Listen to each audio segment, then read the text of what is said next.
옆에 분하고 한번 인사하실 때 하나님은 우리와 함께 하십니다. 이렇게 한번 인사하실까요? 예. God with us. 자, 오늘도 말씀을 잠깐 나누기 전에 옆에 분들하고 한번 좀 쉐어해 보시죠. 오늘의 질문이 이겁니다. 당신은 언제 화가 나시나요? 예. In what situation are you angry? 당신은 언제 화가 나시는지 한번 잠깐 옆에 분하고 나눠보시죠. 예, 아주 의견이 활발하신 거 보니까 화가 나는 일이 많으신 것 같은데, 예. 저희는 하나님은 왕이시다라는 관점으로 지금 구약 성경을 계속 같이 읽고 있습니다. 저희가 살고 있는 이 세상은 참 화가 많은 세상입니다. 요즘 이 미국도 총뿐만이 아니라 이 흉기, 칼에 의한 사건이 많은데 그 사건을 들여다보면 분노에 의한 사건인 경우가 참 많이 있습니다. 더 놀라운 것은 지난주 한국에서 한 살인 사건이 있었는데 이 모텔에 묵는 사람이 4만 원을 주지 않았다. 그리고 그 사람이 나를 화나게 했다는 이유만으로 그 모텔에 일하는 사람이 손님을 죽였어요. 더 놀라운 건 죽이고 그것을 잘라서 한강에 버렸어요. 그게 발견이 되니까 가서 자수를 했어요. 그래서 그 사람의 얼굴이 이제 다 드러나고 뉴스에 다 나왔습니다. 근데 더 놀라운 건 기자들 앞에서 뭐라고 하냐면 나는 잘못한 게 아니다. 나는 정당하다. 나는 정당한 대가를 그 사람에게 치르게 했다는 거예요. 어쩌다 이렇게 되어버리고 말았을까요? 이제 범죄 심리학을 연구하는 교수의 말을 들어보니까 이 사람이 온라인 안에서만 생활을 하고 그 온라인 안에서 생활을 하면서 자기를 연예인이나 유명한 사람하고 이렇게 사진을 합성해서 자기를 그렇게 나타내고 이런 걸 되게 좋아했다 그래요. 그럼 다시 말해서 원래 자기의 모습보다 자기를 더 크다고 생각하고 자기를 더 위대하다고 생각을 했은 거예요. 그런데 세상이 그것을 받아주지 않잖아요. 세상이 받아주지 않으니까 어떻게 생각했냐면 뭐 어떤 이 불안한 일이 있거나 아니면 불합리한 일이 있거나 문제가 일어나고 화를 낼 때 이것을 법으로 해결한다든지 세상이 정해둔 규칙으로 해결해야 되는 게 아니라 내가 해결해야 된다고 생각을 한 거예요. 그래서 그 사람은 나에게 4만 원을 안 줬고 나를 무시하고 화내게 했다는 이유만으로 내가 심판하겠다는 거예요. 그러므로 나는 잘못한 것이 없다라는 거예요. 많은 사람이 분노를 합니다. 카운셀링 하는 사람들의 거의 50% 이상이 이 앵거 매니지먼트가 안 돼서 카운셀링을 받는다고 합니다. 여러분, 이 앵거 매니지먼트가 안 돼가지고 여러 가지 일들이 일어나는 것은 여러분 주변에 얼마든지 보셨을 것입니다.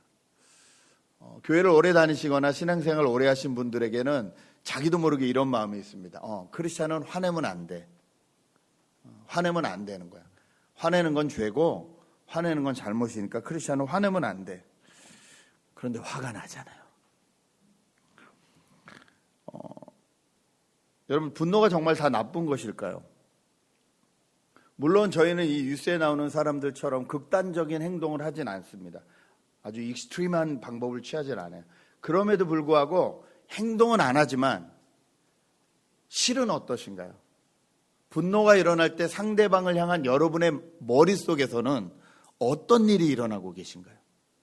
여러분의 마음속에서는 어떤 행동이 일어나고 계신가요? 직접 액션을 하진 않지만 속에서는 어떻게 하고 계시냐는 거죠. 오늘 본문의 주인공 예레미야는 나라가 망해가는 시대를 살았습니다. 40년 넘게 하나님의 말씀을 전하면서 왕들이 계속 바뀌는 상황 가운데서도 계속 하나님의 말씀을 프로클레임해야 됐어요. 쉽지 않은 일이었습니다. 시대가 바뀔 때마다 매국노라는 말도 많이 들었고 실제로 폭력을 당하기도 했고 감옥에 갇히기도 했습니다. 얼마나 억울하고 분노한 일이 많았을까요? 그럴 때 예레미야는 과연 어떻게 했을까요? 무조건 하나님을 바라보고 묵상하고 참았을까요? 아닌 것 같습니다. 이 예레미야의 분노를 살펴보면서 이 분노가 많은 세상에 우리는 어떻게 행동해야 되는지 저희에게 좀 적응해 보려고 합니다. 첫 번째 저희가 알아야 되는 것은요, 분노는 아주 정상적인 감정이라는 것입니다. 10절을 다시 한번 읽겠습니다. 어머니 원통합니다. 왜 나를 낳으셨습니까? 온 세상이 다 나에게 시비를 걸어오고 싸움을 걸어옵니다. 나는 아무에게도 빚을 진 일도 없고 빚을 준 일도 없는데 모든 사람이 다 나를 저주합니다. 예레미야가 분노하고 있는 거예요. 너무 억울하다는 거예요. 얼마나 억울했는지 너무 좀 올라가긴 했어요. 왜 어머니 나를 낳냐고까지. 그럼 너무 화가 나가지고 이걸 풀 수가 없으니까 그냥 자기 인생 자체를 저주하는, 얼마나 지금 예레미야가 화가 났다는 것입니까? 그럼 저희가 분노하는 경우, 화를 내는 경우는 거의 대부분 상대가 있을 때입니다. 물론 자기 자신에게 이제 화를 내는 분들도 계시는데 그거는 좀 금방 해결이 되고 건강해요. 왜냐하면 저희는 저희에게 정말 너그럽거든요. 그런데 다른 사람과 관계에서 억울함을 당하거나 부당함을 당했다고 생각을 할 때 화를 내요. 사람이 화를 내는 이유는 보통 상황과 그 문제를 해결하고 싶어서 화를 내는 거거든요. 그런데 많은 경우 화를 내면 상황과 문제가 해결되지 않아요. 더 꼬일 때가 많아요. 그럼에도 불구하고 이 분노는 지극히 정상적인 감정이라는 거예요. 그래서 이 분노를 무조건 누르면 안 됩니다. 예수 믿는 사람이 착하고 선해야지 분노하면 어떡해? 라고 말하시는 분들 뒤에 가서 화병 걸리시는 분들 많아요. 또는 앞에서는 참는 것 같은데 그 분노를 참지 못하고 이상한 행동을 하시는 분들도 많아요. 뒤에서. 이 쌓이는 것을 참지 못하고 그 앞에서는 체면이 있기 때문에 나타내지 못하지만 다른 데 가서 이상한 방법으로 푸는 경우도 많다는 거예요. 여러분, 분노는 누르거나 이렇게 해서 해결되는 문제가 아닙니다. 성경은 오히려 분노에 대해서 정확히 말씀하시는데 시편 7편 11편은 이렇게 말씀을 하십니다. 같이 한번 읽어볼까요? 시작.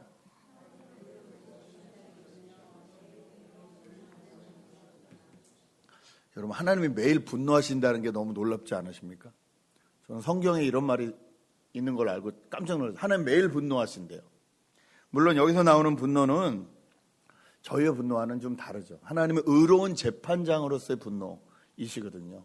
그럼에도 불구하고 분명한 것은 분노는 정상적인 감정이라는 거예요. 이걸 저희가 먼저 알아야 된다는 거예요. 그러면 두 번째 알아야 될 것은 뭐냐면요, 분노에도 종류가 있다는 것을 알아야 된다는 거예요. 13절 14절 한번 보실까요? 오늘 말씀 13절 14절 제가 읽겠습니다. 유다 백성아, 너희가 나라 구석구석에서 지은 모든 죄값으로 너희의 재산과 보물을 아무런 값도 못 받는 약탈품으로 원수에게 내주겠다. 나는 너희를 너희가 알지도 못하는 땅으로 끌고 가서 너희 원수들을 섬기게 하겠다. 내 분노가 불처럼 타올라 너희를 살을 것이다. 하나님의 분노가 불처럼 타올라 너희를 살을 것이다. 분노는 지극히 정상적인 감정이지만 그렇다고 화가 날 때마다 화를 다 내도 되냐? 그건 아니라는 거죠. 분노에도 종류가 있다는 것입니다. 쉽게 말씀드리면 선한 분노가 있고 악한 분노가 있습니다. 아까도 말씀드렸지만 저의 경험으로 너무나 잘 알듯이 내가 화가 난다고 화를 확 내버리면 오히려 문제가 꼬이는 경우가 훨씬 많습니다. 소리를 꽥 지르고 분을 푼다고 해서 내 마음은 시원해질지 모르지만 그 분을 받은 사람들은 고통을 당하게 되어 있습니다. 화내는 아버지를 기뻐하는 자식들은 없습니다. 화가 항상 있는 사람 옆에 다가가고 싶은 사람은 아무도 없습니다. 왜냐하면 분노는 내 해결하지 못하는 감정을 남에게 던져버리는 것과 같거든요. 이건 악한 분노라는 거예요. 건강하지 않은 분노라는 거죠. 많이 분노하는 사람들 중에서는 자기가 중심적인 사람이 많습니다. 그 누구보다도 내가 중요해요. 내 가정보다도 내가 중요하고 내 자식보다도 내가 중요해요. 그럴 때 분노가 일어나요. 왜냐하면 내 자유를 침범받았기 때문에, 내가 옳다고 생각하는 것을 침범받았기 때문에 그때 분노하는 거예요. 저희가 그럴 때가 많다는 거예요. 누구보다도 손해보기 싫기 때문에 그럴 때 분노한다는 거예요. 이것은 건강하지 않은 악한 분노입니다. 속담처럼 흘러나오는 말에 이런 말이 있더라고요. 집이 넓지 않은 사람과는 같이 살 수 있지만 마음이 넓지 않은 사람과는 같이 살 수 없다. 전 이 말을 누가 했나 그랬더니 100번 김구 선생님이 하셨더라고요. 여러분의 마음은 어떠신지요? 언제 분노하시는지요? 여러분이 하시는 분노는 선한 분노이신지요? 아니면 자기중심이 되어 있는 악한 분노이신지요? 여러분, 오늘 성경에 나오는 하나님이 하시는 분노는 선한 분노입니다. 선한 분노도 있다는 거예요. 세상에 일어나는 여러 가지 불의와 안타까움으로 인해서 일어나는 분노가 있다는 거예요. 약자 편에 서서 의로우신 재판장 대신 하나님을 닮아서 그 하나님의 마음으로 하는 분노도 분명히 있다는 거예요. 성경에는 분노라는 단어를 원어를 두 가지로 해석을 하는데요. 참 재밌습니다. 한 가지는 열정, 에너지란 뜻의 단어를 씁니다. 또 한 가지는 부글부글 끓어오르는 상태라는 뜻의 단어를 써요. 그러니까 무슨 말이냐면 이 똑같은 분노를 할지라도 어떤 쪽으로 사용하느냐에 따라서 결과가 너무 달라진다는 거예요. 그 분노가 오히려 내 생활을 이끌고 나를 이끌 수 있는 열정과 에너지가 될 수도 있지만 아니면 부글부글 끓어올라서 다 타버리고 마는, 다 죽어버리고 마는 그런 상태가 될 수도 있다는 거예요.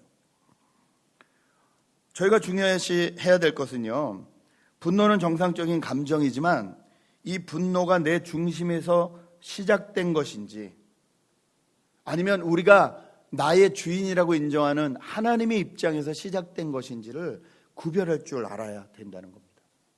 조금 더 한 발 더 깊이 생각해 보면요, 내가 지금 화를 내는 이유가 불의에 분노하는 건지 불이익에 분노하는 건지를 구별할 수 있어야 된다는 거예요.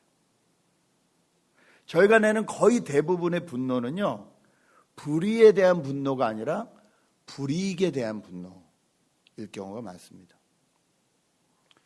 사장님이 세금을 제대로 안 낸다고 막 분노하는 직원은 별로 없어요.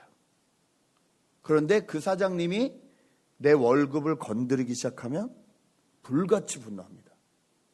왜 그럴까요? 불의에 분노하는 것이 아니라 내가 받는 불이익에 분노하기 때문에 그래요.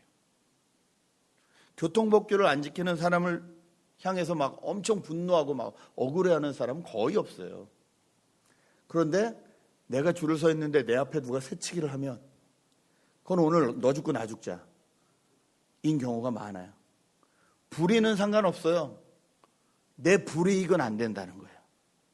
여러분, 이건 선한 분노가 아니에요.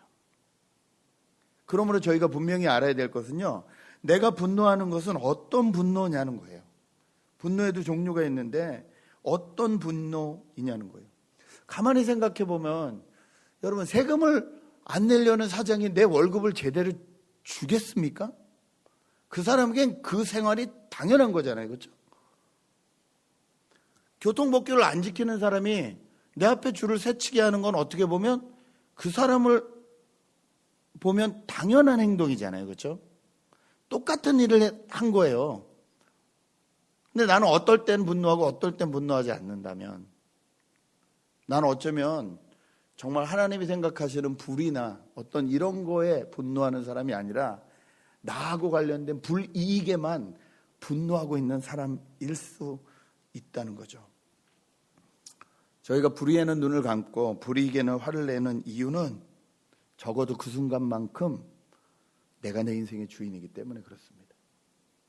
그 순간에는 나는 침범당하면 안 된다. 나는 이런 직업을 당하면 안 된다. 이 생각이 있는 거예요. 내가 내 인생의 주인인 거예요. 그런데 저희가 살고 있는 이 세상은 이미 깨어진 세상이잖아요. 죄악으로 물들어 있는 세상이잖아요. 세금을 떼어먹는 게 당연하지 하고 아무렇지도 않은 사람들이 같이 살고 있는 세상이잖아요. 그런 세상을 바라보고 이런 세상에서 하나님이 어떤 마음으로 이 세상을 바라보고 왜 우리를 이 땅에 두셨는지를 생각하지 못하면 저희도 똑같이 그냥 불의에는 눈을 감아버리고 불이익에만 화를 내는 사람이 되어버릴 수 있다는 거죠. 그런데 오늘 하나님은 이 유다 백성에게 불처럼 타오르는 분노를 하시는데 이 분노는 하나님을 무시해서 생기는 분노가 아니라는 거예요. 물론 자식이 부모를 무시하는 건 불의한 겁니다. 그렇죠? 창조된 인간이 창조하신 하나님을 무시한다. 이건 정말 불의한 일입니다. 그럼에도 불구하고 하나님은 너희가 나를 무시했어라고 화내지 않으신다는 거예요. 하나님이 이 예레미야에게 화내시게 된 배경이 뭡니까?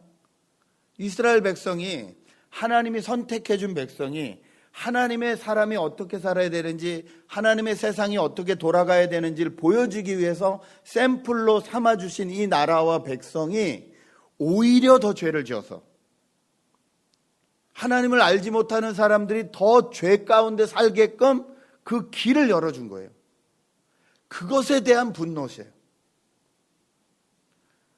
그 수많은 시간 동안 선지자들을 통해서 돌아와라 돌아와라 끝없이 말씀하셨으나 그 말씀을 무시한 하나님의 백성에 대한 분노예요. 내가 너희를 포로로 끌려가게 두겠다. 저 나라는 롯세처럼 강한데 누가 당할 수 있겠느냐. 북쪽에서는 롯세라고 표현한 건 이 바벨론을 말하는 거거든요. 바벨론이 너희를 망하게 하겠다. 너희 다 포로로 끌어가게 내버려 두겠다. 내가 이 끓어오르는 분노를 그냥 내버려 두시겠다는 거예요. 왜요? 선한 분노이기 때문에. 하나님은 기회를 주시고 능력을 저에게 주십니다. 그리고 노하기를 더디하십니다. 그러나 분명한 건 분노하신다는 거예요. 저희가 하나님의 방법대로 살지 않을 때 하나님은 저희에게도 분노하실 수 있으신 하나님이시라는 거예요. 그 분노는 선한 분노라는 거예요. 여러분, 예수 믿으면 뭐든지 잘 되겠지. 내가 죄를 지어도 하나님 다 용서하셨으니까, 십자가에서 해결했으니까 나는 천국 가겠지. 성경은 한 번도 그렇게 말한 적이 없어요. 정말 구원의 확신이 있는 사람들은 자기 생활을 조심해요. 오히려 구원받은 사람들이 내 구원이 떨어질까 염려해요. 걱정해요. 하나님의 뜻대로 살지 못하면 걱정해요. 누가 뻔뻔하냐면요, 정말 이 죄에 대해서 깊이 생각해 보지도 않고 그냥 문자적으로 믿는 거예요. 십자가에서 예수님이 나의 죄를 다 사하셨으므로 나는 용서받았다. 이런 사람들이 막 살아요. 그러면서 얘기해요. 나는 구원받았잖아. 그 구원을 확신할 수 있을까요? 저희는 하나님처럼 분노해야 된다는 거예요. 선한 일에 분노해야 된다는 거예요. 불이익이 불의에서 나오지 않도록 제도를 바꿔야 한다면, 법을 바꿔야 된다면 그 일에 분노해야 된다는 거예요. 그 일을 위해서 촛불도 들어야 되는 거예요. 촛불 들어서 바꿔준 정권이 잘못하고 있다면 또다시 촛불을 들어야 되는 거예요. 이번에 한국 기사를 보니까 고대에서 학생들이 촛불 시위를 다시 했더라고요. 그런데 정당에 한 번이라도 참여한 사람들은 다 뺐더라고요. 그러니까 정치적인 분노가 아니라는 거예요. 그리고 이 수많은 젊은이들에게 똑같은 기회가 주어지지 않았다면, 그런 과거가 있었다면 이 일에 대해서는 분명히 심판을 해달라. 정직한 분노를 하더라고요. 제가 그 모습을 보면서 한국 청년들이 많이 성장했구나. 이 나라가 가능성이 있겠구나. 진짜 무엇을 위해서 분노해야 될지를 아는구나. 그렇게 생각했습니다. 여러분, 우리가 일본과의 관계 때문에 분노를 하는데 불이익 때문에 분노하면 안 됩니다. 불의에 대한 분노를 해야 됩니다. 여러분, 일본을 분노하기 전에 먼저 분노해야 되는 것은 위안부 어른들에게 묻지도 않고 그냥 나라가 돈을 받아버린 거예요. 그 일에 먼저 분노해야 되는 거예요. 일본은 그걸 계속 잡고 있잖아요. 돈 줬는데 왜 또 딴소리냐. 너희 그 전에 정권에 돈 줬잖아. 그걸로 해결됐잖아. 왜 또 돈을 달래? 왜 한국에 있는 일본 이 기업을 뺏으려고 해? 자기들은 옳다고 얘기하는 거잖아요. 옳지 않습니다. 여러분, 돈 주면 끝납니까? 옳지 않아요. 그럼 어떻게 해야 됩니까? 감정적으로 대립해야 됩니까? 폭력적이고 감정적인 분노를 일으켜야 됩니까? 아닙니다. 분노는 그렇게 일으키는 게 아니에요. 정말 무엇이 옳은지, 정말 무엇이 그른지 감정적으로 대립하면 안 돼요. 하나님이 하시는 선한 분노를 저희가 할 수 있어야 돼요. 그런데 여기서 정말 중요한 것은요, 선한 분노를 하기 전에 우선되어야 되는 것이 있다는 거예요. 그것이 뭐냐면요, 선한 분노이든 악한 분노이든 그 분노를 하나님 앞에 먼저 가지고 나가야 된다는 거예요. 오늘 15절부터 18절의 말씀을 보십시오. 예레미야는 이 분노를 하나님과 해결했습니다.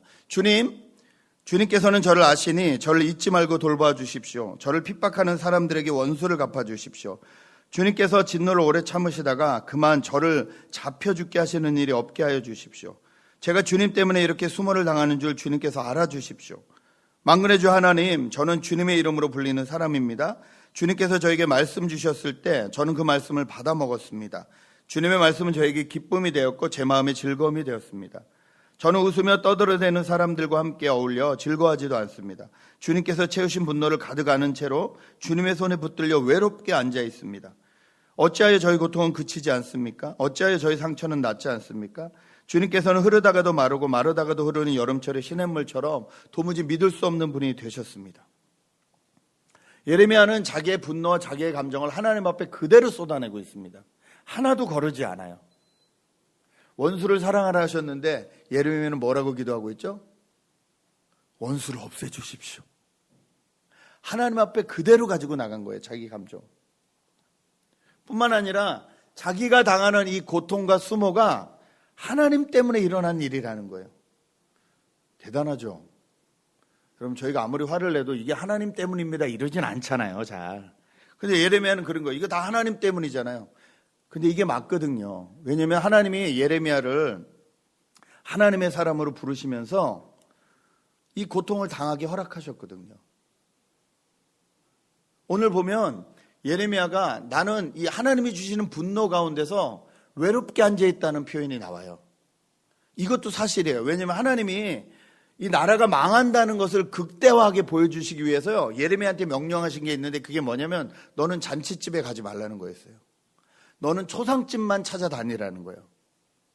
초상집만 찾아다니면서 아주 암울한 이 표정과 복장과 이걸 하고 초상집만 찾아다니면서 무슨 말을 하라는 거예요? 이 나라가 여기처럼 망한다. 이 나라가 여기처럼 망한다. 예레미야 삶은 그랬어요. 그러니까 자기는 즐거운 데도 가지 못하고 하나님이 명령하신 이 분노를 가득 안고 외롭게 혼자 앉아 있습니다. 이 말이 맞는 거예요. 하나님을 향해서 예레미야는 지금 계속 얘기하는 거예요. 웃으며 떠드는 사람들과 함께 있지 않다고 말을 하는 거예요. 이렇게 힘들고 어려운 삶을 살았기 때문에 하나님 앞에 원망할 만했죠. 분노할 만했죠.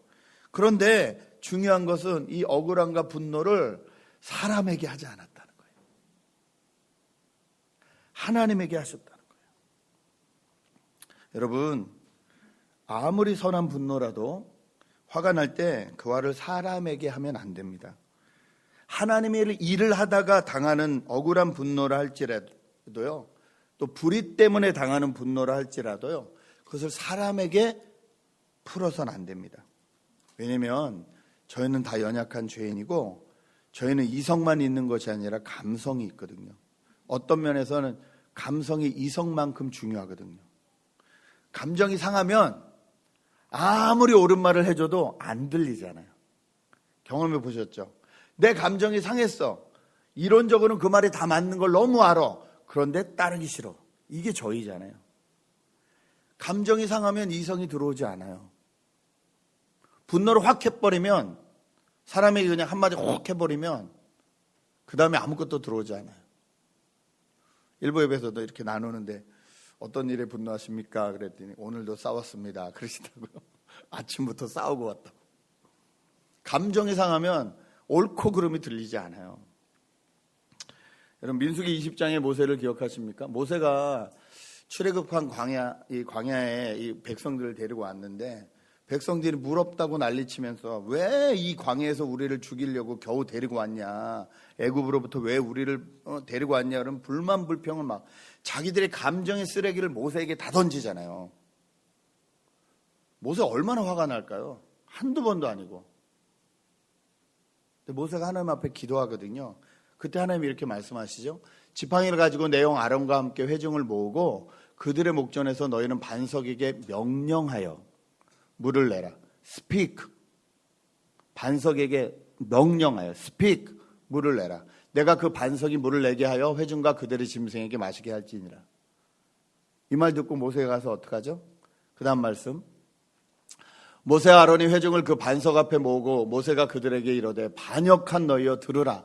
우리가 너희를 위하여 이 반석에서 물을 내랴 하고 모세가 그의 손을 들어 그의 지팡이로 반석을 2번 치니 물이 많아 솟아 나오므로 회중과 그들의 짐승이 마시니라.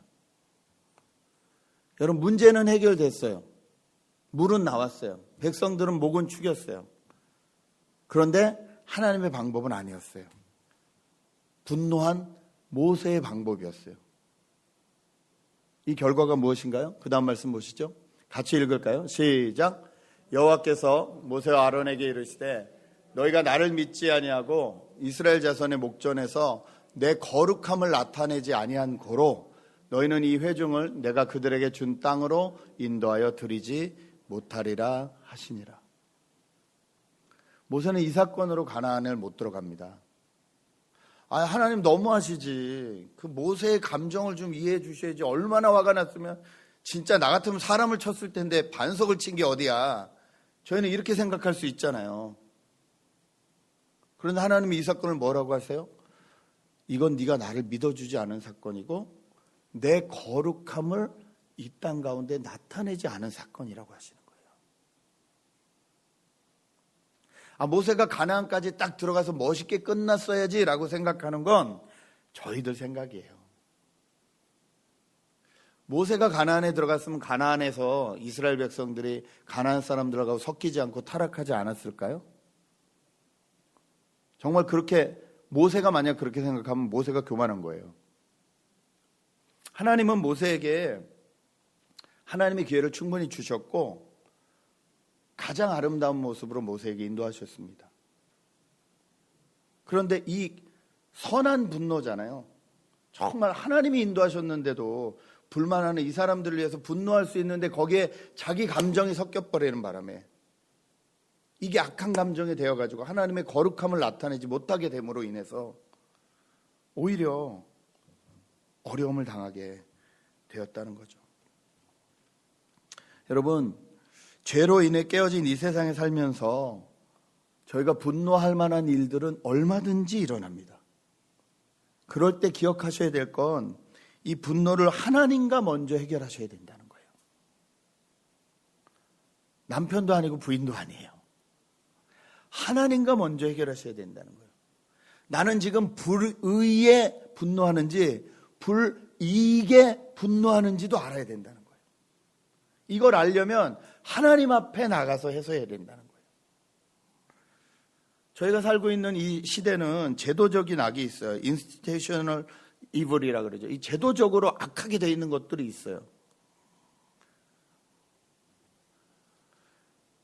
이 LA뿐만 아니라 캘리포니아 그리고 뭐 전 미국이 그럴 것 같은데 홈레스 문제가 심각합니다. 근데 홈레스 한 사람당 이제 홈레스에서 나와서 새로운 이 직장을 가지려고 하는 그 과도기에 사람들에게 집을 지어주는데 그 사람들에게 집을 지어주는 집값이 50만 불이래요. 한 채당. 이건 제도적인 악입니다. 그렇죠?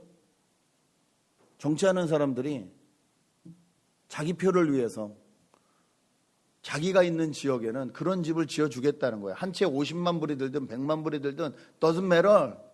Not my money. 이런 제도적인 악이 있는 세상에 저희가 살아요. 이럴 때마다 분노하면 무엇이 남겠습니까? 저희는 모든 분노를 가지고 하나님 앞에 나가야 된다는 거예요. 그리고 하나님하고 해결한 다음에 하나님이 저에게 해주시는 말씀대로 순종하면 됩니다. 왜 하나님 앞에 나가는 것이 중요하냐면요. 이게 제도적인 악이 되었던 어떤 감정이 되었던 무엇이 되었던 간에 이 모든 것의 주인이 하나님이심을 인정해 드리는 행위이기 때문에 그래요. 옆 사람이 말도 안 되는 소리를 해서 내가 분노를 했어요. 그래도 그 사람한테 되받쳐 치지 않고 하나님 앞에 나가는 것은 이 사람도 나도 하나님이 주인이시라는 걸 인정해 드리는 행위라는 거예요. 그래야 문제가 일어나지 않습니다. 그리고 그 문제를 정상적으로 제대로 해결하실 수 있는 분은 하나님이십니다. 저희 시대에 다 될까요? 아니요, 되지 않습니다. 저희 시대에 갑자기 나라가 천국이 되지 않아요. 그러나 하나님 앞에 맡겨드리면 하나님 때에 하나님이 하실 거예요. 그 시간까지 저희는 하나님 앞에 맡겨드린 다음에 말씀하시는 것에 순종만 하면 돼요. 그럴 땐 감정적으로 하지 않게 됩니다. 왜냐하면 내 분노는 이미 하나님과 다 해결을 했기 때문에. 그것이 선한 분노이든 악한 분노이든. 그렇게 하나님 앞에 맡겨드릴 때 우리가 받을 수 있는 축복이 있다는 거죠. 19절에서 21절의 말씀을 같이 한번 보시죠. 한 번 더 같이 읽었으면 좋겠습니다. 같이 읽습니다. 시작.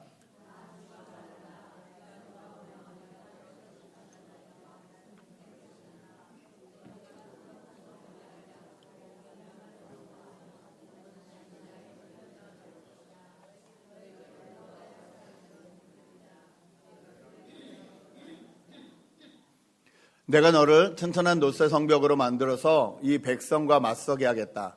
그들이 너에게 맞서서 덤벼들겠지만 너를 이기지는 못할 것이다. 내가 반드시 너와 함께 있어서 너를 도와주고 너를 구원하여 주겠다. 나 주의 말이다. 21절. 내가 너를 악인들의 손에서도 건져내고 잔악한 사람들의 손에서도 구하여 내겠다. 여러분, 예레미야 시대에 하나님의 심판은 이미 정해졌습니다. 놋새와 같고 새와 같은 바벨론의 공격으로 나라는 망하게 됐습니다. 그건 정해진 거예요. 예레미야의 힘으로 바꿀 수 없어요. 예레미야가 아무리 선한 분노를 한다 그래도 갑자기 백성들이 회개하고 돌아오지 않아요. 그런데 하나님은 예레미야를 축복하세요. 예레미야를 향해서 악한 말을 했을 때 똑같이 악한 말로 저주하지 않고 그 입을 지키고 선한 말을 한 예레미야를 하나님께서 축복하세요. 어떻게 축복하십니까? 내가 너를 놋새 성벽처럼 만들어 주겠다는 거예요. 놋새와 같은 바벨론이 다가와도 그 공격에 너를 무너뜨리지 않게 하겠다는 거예요. 온 이스라엘 백성이 아니라 예레미야 자신을 지켜주시겠다는 거예요. 포로로 사람들이 70년간 끌려가서 살아야 됩니다.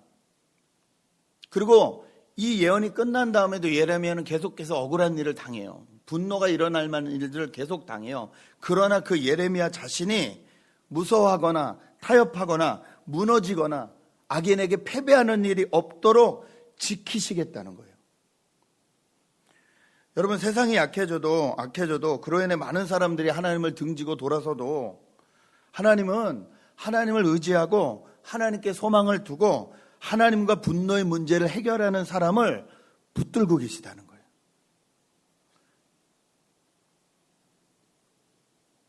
하나님이 저와 여러분을 이 분노의 세상에도 이렇게 붙들고 계십니다. 화가 나는 일이 얼마나 많아요. 그러나 예레미야를 이 고난과 분노의 삶 가운데서도 불러주신 하나님이 우리를 이 분노가 많은 세상에 하나님의 자녀로, 하나님의 제자로 불러주셨다는 것을 잊지 마셨으면 좋겠습니다. 이런 세상임을 인정하고 그 안에서 하나님을 믿는 믿음으로, 그리스도를 의지하는 믿음으로 분노에 굴복하지도 않으시고 분노로 정죄하지도 않으시고 하나님 앞에 건강하게 나아가시는 저 여러분 되셨으면 좋겠습니다. 그리고 이 땅을 향해 저에게 맡겨진 가정과 직장과 교회와 사회 가운데서 허락하신 일을 이번 주에도 마음껏 이루어드리는, 주님 때문에 승리하시는 저 여러분 되시길 주님의 이름으로 축복합니다. 기도하시겠습니다. 이 시간 저희를 좀 돌아보는 기도를 먼저 했으면 좋겠습니다. 저희의 분노는 어떤 분노였을까요? 선한 분노인가요? 악한 분노인가요? 하나님의 마음을 품고 불의에 대한 분노였나요? 아니면 내 이익을 위한 분노였나요? 우리를 살펴보며 한번 같이 기도했으면 좋겠습니다. 기도하십니다.